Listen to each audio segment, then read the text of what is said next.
The Well-Oiled Machine by H.B. Fyfe.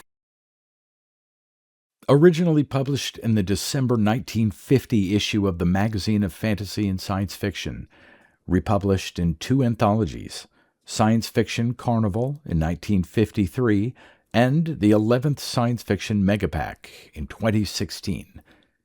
Read by Darrell T. Smith II for my channel, Quasar Spectra. The Well-Oiled Machine. Having tottered along the hall from the elevator to his office, Ed Moran paused to glare at the sign on the door. Stupendous Stories. William Moran, editor. Another day of it, he groaned. Why did Helen have to pick a fight again last night? He pushed open the door and entered, walking carefully. But even so, I didn't have to get loaded afterward, did I? A clacking typewriter fell silent as a level-toned voice answered his soliloquy. "Do not know," said Sinner. "I didn't ask you," growled Ed. Sinner was a secretarial robot designed with 4 arms to facilitate simultaneous handling, correcting, and copying of manuscripts. 2 of his hands had 24 fingers each for typing. He was mounted on 3 small wheels and gave Ed a chill on mornings after. "How many synopses are ready?" he asked the robot. "About a dozen so far." "I'll take them. Bring the rest in later." Ed, convinced that his robots could tell when he was off beat, tried to sound brisk. "And get Doc to oil those wheels for you."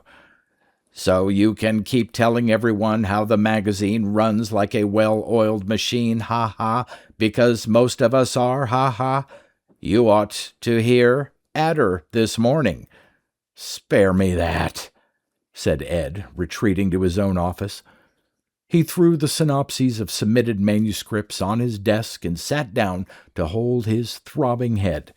Just as it seemed that he would live after all, someone tapped at his door. Doc rolled in.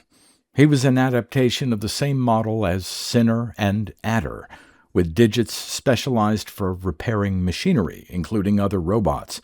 His cylindrical body housed a memory file of repair instructions recorded on tape. "Adder will not let me fix its voice box," he complained.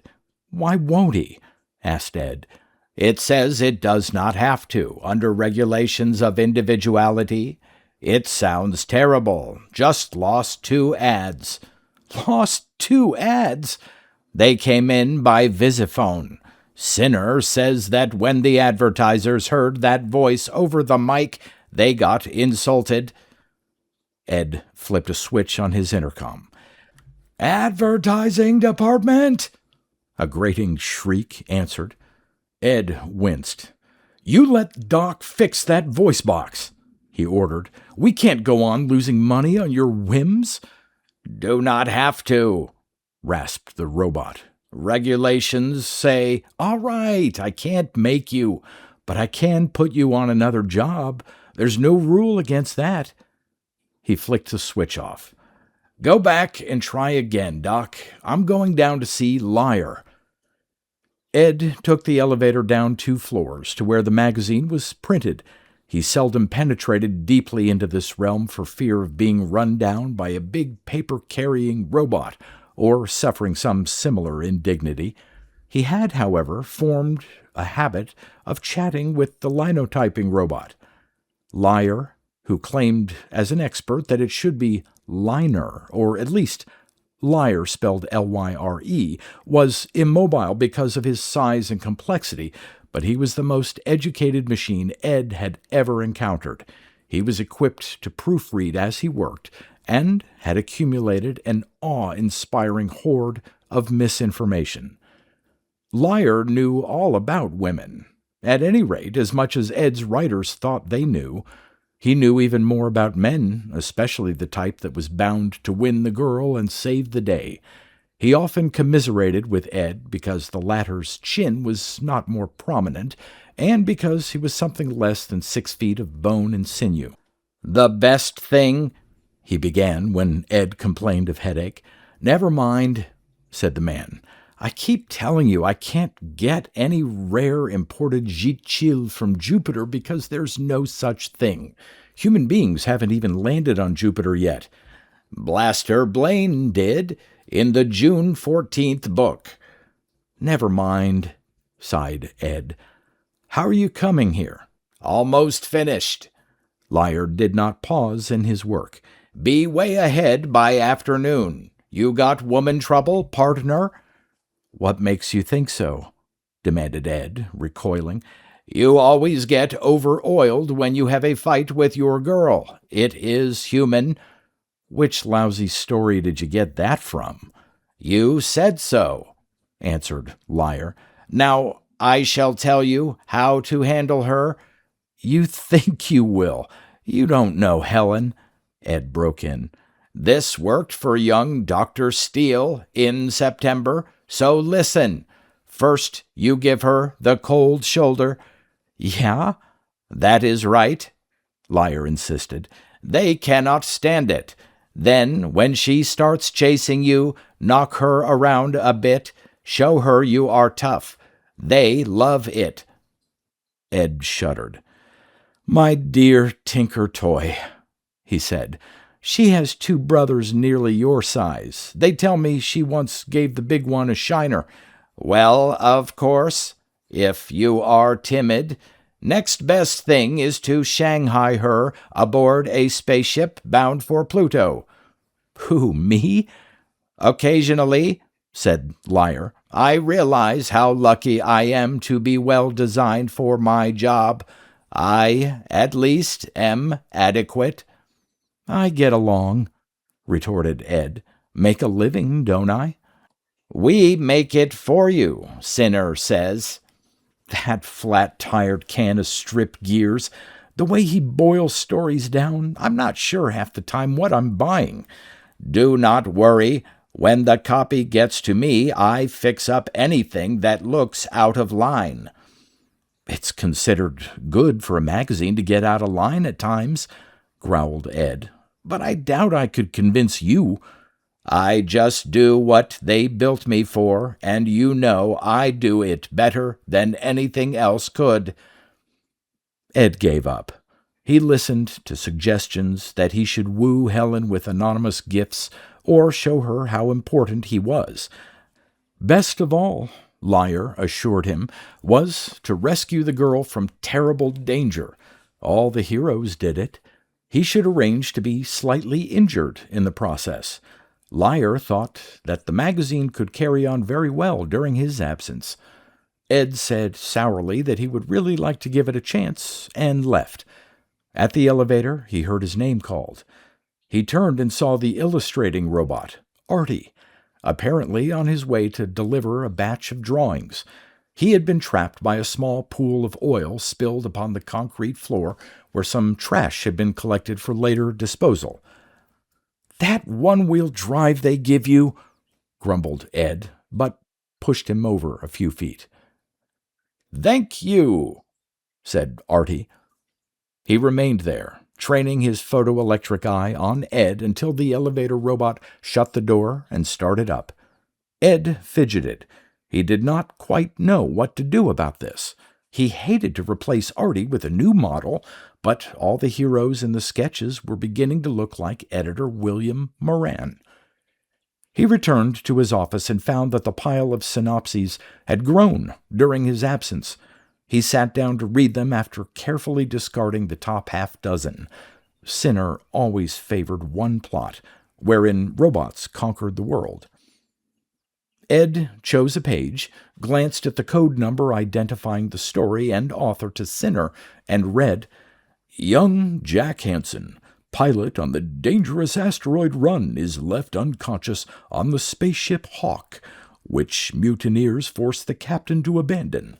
The Hawk is soon afterward boarded by space pirates seeking her fabulously valuable secret cargo, led by a beautiful blonde girl known only as—" Ed decided he really should be grateful for Sinner. He might have had to read it all. He took the next sheet. On an expedition to the Star Capella, brilliant young Dr. Martin is captured by cold-blooded, monstrous minions of Volvac, a mad Capellan who plans a ghastly experiment to destroy the solar system. Volvac threatens the hero with torture to learn the headquarters of the humans, but the scientist escapes, aided by a beautiful blonde Earth girl who says she has forgotten her identity. Ed reached into the bottom drawer of his desk. After 2 short nips, he felt better. He read on, finding one piece he could buy. On the bottom was a really off-trail story. 10:23. Ed called on Visiphone by beautiful blonde girl named Helen, who, in his absence, conversed briefly with the synopsis robot. He turned the page over. That was all. At times, mechanical communication merely frustrated Ed.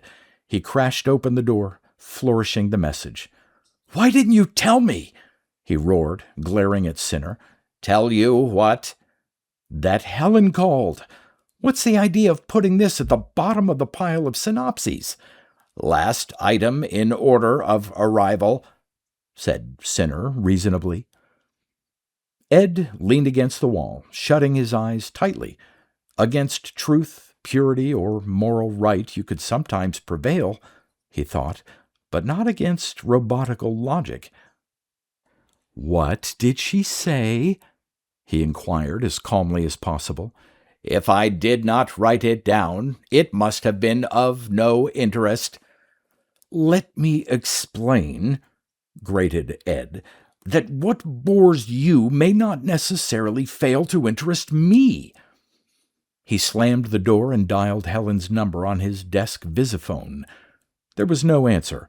Was she waiting for him somewhere? Well, he would have to try again later. Before he could work up a good case of self-pity at being saddled with such incompetence, the intercom buzzed. "Ed," said Sinner's unabashed voice, "there is a Mr. Thorpe to see you. He is on his way in." Simultaneously, a large, red-faced man charged through the door. His cinnamon mustache bristled as he glared about. "Where's William Moran?" he demanded in a voice too small for him, while brandishing a mangled copy of Stupendous Stories. Ed tapped his own chest modestly. "You? The robot called you Ed on the intercom." "Short for editor," explained Ed for the 1,000th time, "just as he's Sinner for synopsis." "Then you're the jerk that ruined my story." "What?" "Here it is," shrilled Thorpe, beating upon Ed's desk with the magazine. "The best story I ever wrote. Real artistic integrity and too good for your rotten comic book, if you want to know. And what did you do to it?" Ed opened his mouth to ask, but got no further. "You chopped the ending all to hell, made the whole thing meaningless. Why? Was a fresh, new idea too much for you?" "Let me get this straight," begged Ed. "You say someone tampered with your plot, which was, original?" "That's what I'm trying to get through your head." "Well, something should certainly be done. I think I know who did it. Suppose I let you talk with him?" "Lead me to him." Ed called in Sinner to take Thorpe down to see Liar. Then he pressed a buzzer to summon Doc. "Didn't I ask you to do something about Liar?" he demanded when the repair robot rolled in. "You were supposed to find a way weeks ago to stop his editing stories as he works." Doc hesitated a moment in acute embarrassment. "To tell the truth," he said, "I fear to tamper with as complex a mechanism as Liar.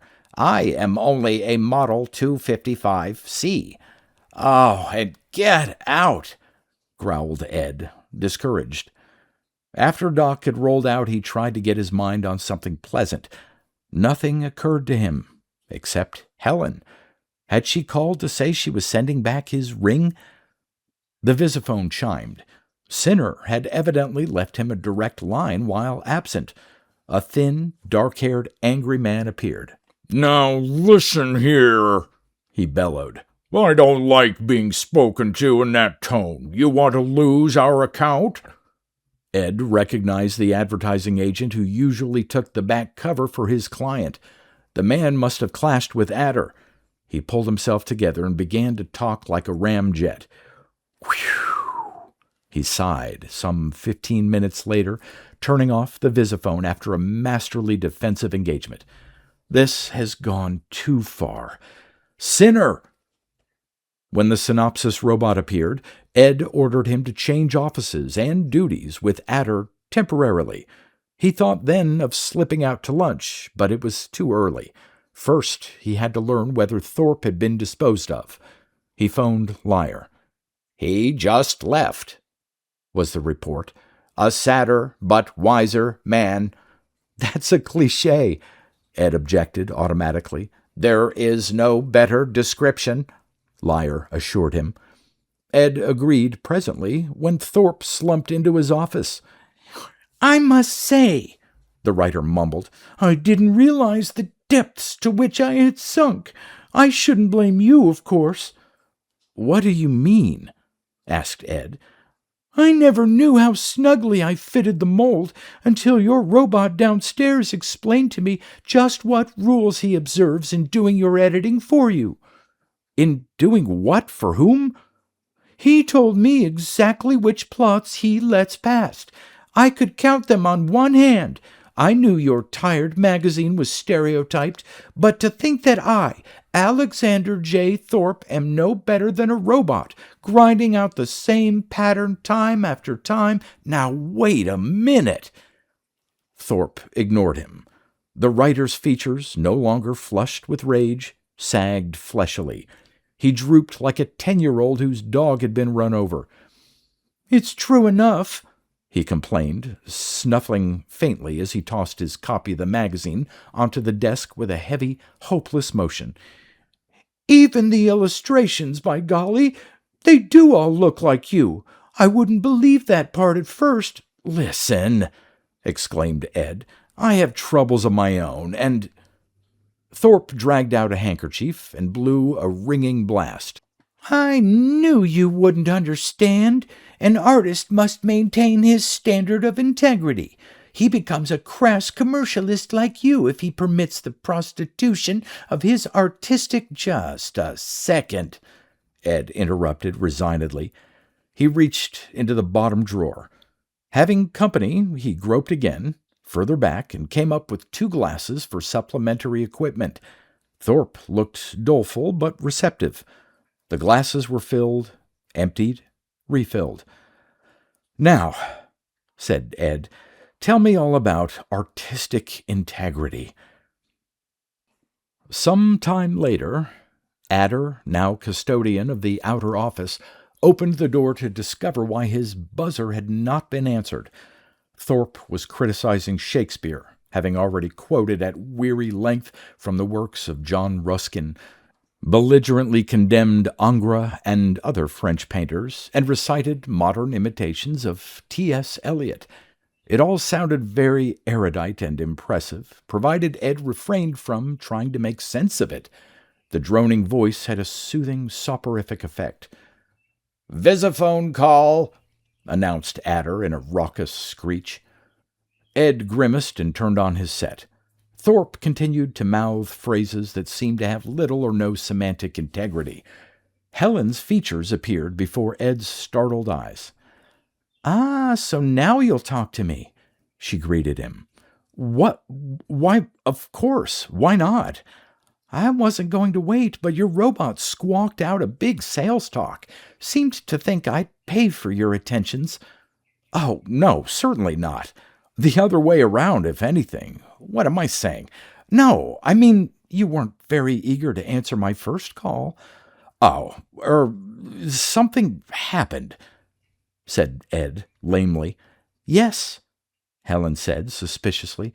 "I think I can hear some of it happening now." Ed hastily pushed the bottle out of the field of the scanner and requested Thorpe to shut his mouth for a few minutes. "William Moran, are you drunk? In the middle of the day? Of course not. Tell her I'm not drunk, Adder. Ed is not drunk, announced Adder stridently. Helen flinched and backed away a few inches. Who is that? She demanded. Just one of my writers, darling. Thorpe clapped both hands to his temples and rolled his eyes resignedly toward the ceiling. You didn't think it was another girl, did you? You know I wouldn't look at another woman. When that happens, I'll know you're dead, answered Helen acidly. Now listen, I may be losing my mind, but I'm going to give you one more chance to talk things over. No use now, mumbled Thorpe quickly. If you sell your soul, keep quiet, will you? Hissed Ed. Don't whisper back while I'm talking to you, ordered Helen. Now meet me for lunch and I'll listen to your excuses. I'm a poor excuse for a man, snuffled Thorpe. I admit it. Well, admit it somewhere else, snarled Ed. Yes, of course, dear. Where shall I meet you? I just want to tell you. He means get out, Adder told him in horrible tones. The writer blanched, dropped his empty glass, and departed. Adder followed him out as Ed took down the name of Helen's restaurant. He tried to make some progress then and there, but she cut off, obviously bent upon punishing him with suspense. Finding himself alone, Ed pushed the buzzer for Adder. Where did our literary soul flit off to? He inquired. Out to get drunk, he said. I have more synopses. Ah, well, give them here. I have half an hour before I can leave. Take that empty with you on the way out. When the door had closed behind the robot and the bottle, Ed picked up the first effort of his new manuscript analyst. Don't get trapped like young Dr. Jim Watkins in the depths of the ice caves of Pluto, but to solve the mystery of the beautiful blonde Earth girl caught in the ice, to learn what terrible menace threatened 3 planets, to give the readers of Stupendous Stories 40 thrill-packed pages of drama and adventure. Buy this manuscript. You can't afford to publish the magazine without it. The page slipped from Ed's limp fingers. What have I done? He breathed. What have I done? Adder had changed offices, but he was still an ad robot. Ed fumbled for the next sheet. This is the best piece of work to come into this office since the present analyst began to synopsize scripts. Amid the blazing heat of the desert, a fugitive bearing a dreadful secret flees from the most inhuman, literally the most inhuman gang of murderers ever conceived. Then, suddenly, a mirage, a beautiful blonde girl from nowhere, a clue in an ancient language, and other startling developments. You would be crazy to pass this one up, Ed. I am already, Ed yelled. That I don't spot weld all of you gadgets to the ceiling proves it. Am I sunk so low around here that I have to read all this stuff myself? It occurred to him that his behavior varied somewhat from normal. At least, he ought to have a robot to stand before the desk, so that he would seem not to be talking to himself. He threw aside the synopses, snatching the bottom one to give his conscience the feeling of having reached the end. Why had young Eddie McGinnity committed suicide? Who was the mysterious blonde in the picture on his desk? Should Dr. Cleffer believe the despairing note describing his hopeless love? What could Eddie have offered a girl accustomed to every luxury? Beats the hell out of me, sighed Ed. Why did he try, then? In his place, well, that's different. He stared unseeingly at the pile of papers. Come to think of it, he asked himself, what am I doing? How long am I going to let her toy with me? The answer seemed simple. He had more troubles now than he could handle. He would have to give up some of them. I'll start by not meeting Helen, he decided firmly. If I see her, I'll weaken and we'll go through it all again. I can't hold my own here with a hangover every other morning." He forced himself to set to work planning a future layout. Somehow he felt little of the elation he had thought would accompany the decision, but he resolved to stick to it. Thus, in mid-afternoon, he was shocked by a sense of unfairness when Helen invaded the office. "Now listen here," she greeted him, stalking unannounced into his sanctum, followed by Adder. "I don't intend to be stood up by you, even if it is for the last time." "Adder!" cried Ed, his determination undermined by the sparkle and color derived from her anger. "Show the lady out." He snatched up an illustration by Artie and pretended to be engrossed in the sight of himself in a spacesuit wielding a massive club against a floppy, bug-eyed monster. He managed to ignore the scuffle and the soprano tones of protest. A genuine cry of pain, however, snapped his resolution like a soap bubble. He looked up to see Helen sitting on the floor of the outer office, wearing a very surprised expression. "Adder!" Ed charged out from behind his desk. "You cast-iron idiot! I said show, not throw." "I regret," apologized Adder in ghastly tones. "Perhaps I do need rewiring, as Doc says. May I help you, miss?" "You keep your octopus claws off me," Helen requested rather shrilly. She yanked down her skirt and scrambled unassisted to her feet, where she stood feeling tenderly for bruises and glaring impartially at both of them. "I'm terribly sorry," Ed began. "I'm not," snapped his lady, with a look that crackled blue sparks across the room. "Now I know you for the brute you are. I'm leaving before you have more of your monsters manhandle me." She whirled through the door and tapped angrily down the hall. Ed ran to follow. He heard Adder's gears clash slightly as the robot shifted into high and rolled after him. "Helen, wait!" he called. The elevator door opened. Sinner, returning from some errand, rolled out. Watching over her shoulder, Helen ran directly at him, but Sinner was adjusted by design to avoid injuring humans. He thrust out all 4 arms and caught her before they collided. "Hold on, Sinner!" cried Ed. He and Adder caught up, the latter's brakes squeaking, whereupon Helen ceased struggling. "Let her down," said Ed. "Now, young lady, you're going to stay and listen to what I have to say." "Why, you kidnapper!" Helen exclaimed. "You can't keep me here against my will. There are still laws. I just want you to see my side. I've seen the hidden side of you. You have me practically beat into a pulp and a prisoner in this den of yours, and you want me to listen to more of your lies?" Ed opened his mouth to protest and immediately had it closed by a hard-swung handbag, dainty in design but conventionally loaded. He staggered back. Helen seized the opportunity to dive into the elevator. The door slid shut before Ed could force intelligible orders past his numbed lips. He knew the elevator robot would not stop between floors. Ed ran to the stairs and hurtled down 4 steps at a time. At the landing, his knees bent from the impact. Still, he managed to reach the elevator exit on the next floor before Helen stepped out. She saw him coming and shrank back. The door closed in his face again. The indicator crept down toward Liar's domain. Ed gasped in a breath and tottered back to the stairs.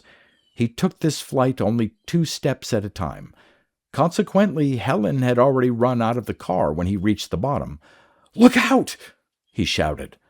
The girl ducked back just in time to escape a big truck robot, lumbering past with a huge roll of paper for the presses. Ed swooped down on her at a determined stagger. "Let me go!" "Helen!" he said desperately. "You know I love you. Let me go, damn it! Would I go through all of this if I didn't?" The elevator was ascending in response to urgent buzzing from above, leaving beside them a robot who had rolled up to board it. "Are you going to let me go? Are you going to listen?" demanded Ed. "I love you." "Why?" demanded a voice behind him. Ed jumped and looked around. Helen stopped squirming and peered around his shoulder. Artie was regarding them attentively. "Why not?" asked Ed in a small voice, abashed at having made a private matter spectacularly public. "I understand it's a matter of chemistry," he added more firmly. "Perfectly logical." "Do you consider her more pleasing than I?" "Well, naturally. When she wants to be nice, she can." "Then I hate her," announced Artie distinctly. "Huh?" "I shall immobilize her," said the robot, advancing. "Willie," murmured Helen worriedly, "I don't think it likes me." Artie reached out for her. Ed thrust Helen aside and tried to push Artie back. He was gently but firmly lifted into the air. "Doc!" he bawled, hoping desperately that the repair robot might be on the floor. He thought he heard a distant answer as Artie set him down to one side. Helen, suddenly pale, retreated slowly along the wall toward Liar, who, designed immobile, simply continued working. "Artie, stop it!" ordered Ed, striving for a tone of authority. He ran up behind the robot, hoping for a chance at the cutoff switch, but Artie wheeled and shoved him away. In the distance, he saw Doc speeding up an aisle toward them. "Run, Helen!" he yelled, trying again to reach the switch. This time he was shoved with such force that he tripped and fell across the pile of trash that had been swept there earlier. There was a clatter of cans and broken glass. Ed felt something slippery on his hand. A scared glance relieved him. It was only some heavy oil from a nearly empty gallon can. "Remain there," Artie ordered Helen vindictively. "I will catch you presently." The robot turned solicitously to pick Ed up. "I regret—" "Oh, don't think anything of it," Ed said pleasantly. He made no effort to have Artie set him down quickly because he had brought the can up with him. He shook it gently behind his back, feeling the last of the oil spurt out. "You must not hurt yourself," said Artie. I cannot move. What is wrong?" Ed felt himself casually held aside so that Artie could see the floor. The oil had spread. The robot's drive wheel was spinning uselessly in a broad slick. "You have tricked me," Artie accused. Ed saw the elevator door open as Adder and Sinner arrived from above. Doc was scooting up from the other direction. Helen edged closer with a scared expression and a board from the trash pile. "You have frustrated me," said Artie. "What do you think you're doing to me?" countered Ed. "Sinner, Adder, come over here." "I shall immobilize them," threatened Artie, watching the other robots as they rolled in front of Helen. While Ed had diverted attention to the others, Doc had arrived. He crept up behind Artie in low gear, then suddenly flicked out a metal arm. In the tense silence, a sharp click was audible. Ed was dropped abruptly as Artie's internal humming ceased. "Oh, boy," he sighed. "Better push him into your shop, Doc, until we can order a new one." "Darling," said Helen. "Huh? Put down that board. You scared me half to death. Suppose you'd missed the robot and hit me." "You saved my life," said Helen.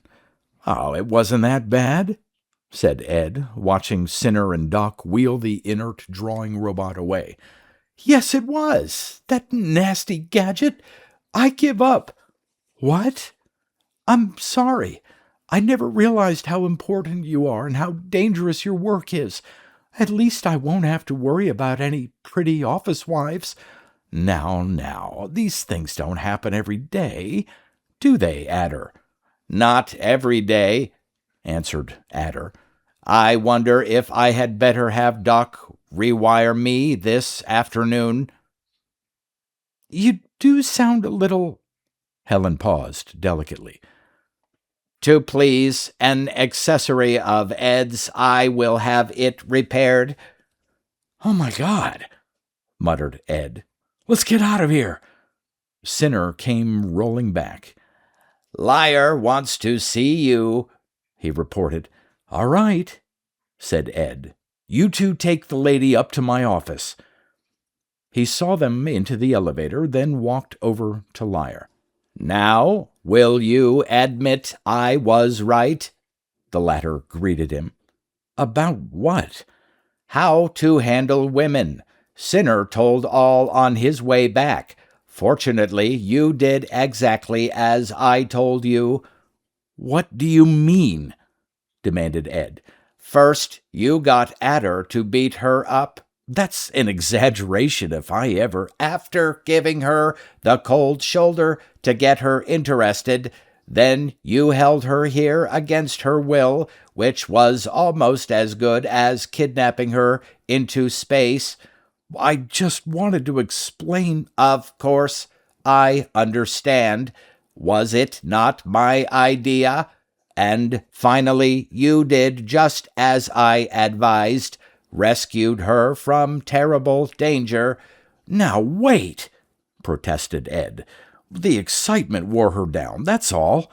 Nonsense. That gets them every time. Have I not just now put it into print 3 times running? I blame myself only for forgetting to tell you about the clinch, now that the time has come to end the story. Tell me about... murmured Ed. He had a nightmarish feeling that something in Liar's premise was fantastically wrong, despite its pragmatic functioning, but he had other business. He drew himself up. Never mind, Liar, he said firmly. That is one little job I can do better than any of you fancy gadgets. He turned and hurried off to attend to it.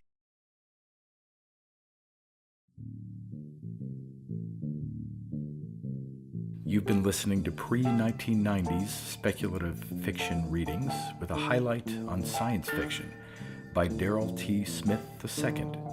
Please consider clicking the donation link in the description box. Thank you so much for your time and your imagination.